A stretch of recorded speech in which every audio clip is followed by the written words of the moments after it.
इंग्रजी व्याकरणाच्या आजच्या व्हिडिओमध्ये ॲडव्हर्ब क्लॉजचा 7वा प्रकार ॲडव्हर्ब क्लॉज ऑफ पर्पज म्हणजेच हेतुदर्शक किंवा उद्देशदर्शक क्रियाविशेषण उपवाक्य याची माहिती अभ्यासणार आहोत. ॲडव्हर्ब क्लॉज ऑफ पर्पज म्हणजे काय ते पाहूयात. या प्रकारच्या क्रियाविशेषण उपवाक्यात आपल्या कृतीचा हेतू दर्शविला जातो. म्हणजेच काय तर आपण जी कृती करतो त्यामागे आपला काय उद्देश आहे हे या प्रकारच्या उपवाक्यातून दर्शविले जाते. या प्रकारच्या उपवाक्यात so that, in order to, in order that इत्यादी शब्दांचा वापर केला जातो. For example, he studies hard so that he may get first class. Underline the clause and name it. सुरुवातीला दिलेले वाक्य जशास तसे लिहून उपवाक्याला अंडरलाईन करायचे. म्हणजेच ही studies hard so that he may get first class. या वाक्यात so that he may get first class या वाक्याला अंडरलाईन केलेलं आहे कारण ते ॲडव्हर्ब क्लॉज ऑफ पर्पज आहे. वरील उदाहरणामध्ये तो खूप अभ्यास करतो यामागचा उद्देश सांगितलेला आहे.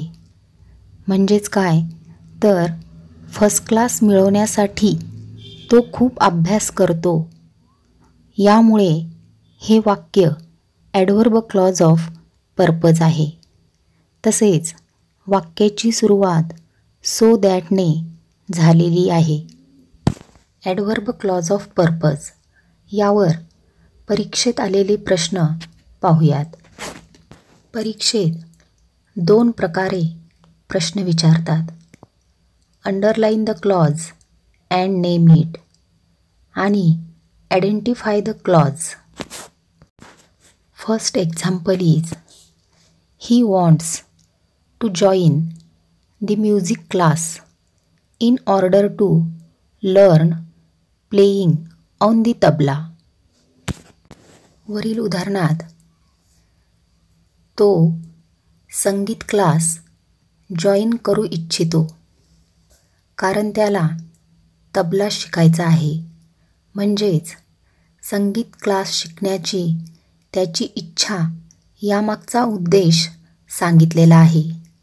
म्हणून हे ॲडव्हर्ब क्लॉज ऑफ पर्पज आहे. सुरुवातीला दिलेले वाक्य जशास तसे लिहायचे.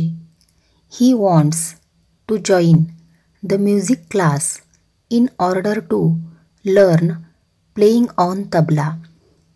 यात in order to learn playing on tabla या वाक्याखाली अंडरलाईन करायचे कारण ते ॲडव्हर्ब क्लॉज ऑफ पर्पज आहे.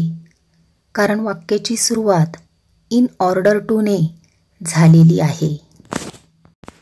वरील उदाहरणात he wants to join the music class हे मेन क्लॉज आहे आणि in order to learn playing on tabla हे ॲडव्हर्ब क्लॉज ऑफ पर्पज आहे. Next example, he takes the exercise regularly in order to keep himself healthy.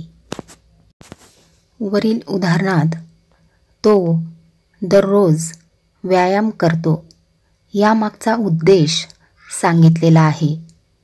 स्वतःला निरोगी ठेवण्यासाठी तो दररोज व्यायाम करतो म्हणून हे ॲडव्हर्ब क्लॉज ऑफ पर्पज आहे. सुरुवातीला दिलेले वाक्य जशास तसे लिहा. He takes the exercise regularly in order to keep himself healthy. या वाक्यात in order to keep himself healthy या वाक्याखाली अंडरलाईन केलेलं आहे, कारण ते ॲडव्हर्ब क्लॉज ऑफ पर्पज आहे. दररोज व्यायाम करण्यामागचा हेतू येथे सांगितलेला आहे, म्हणून हे ॲडव्हर्ब क्लॉज ऑफ पर्पज आहे.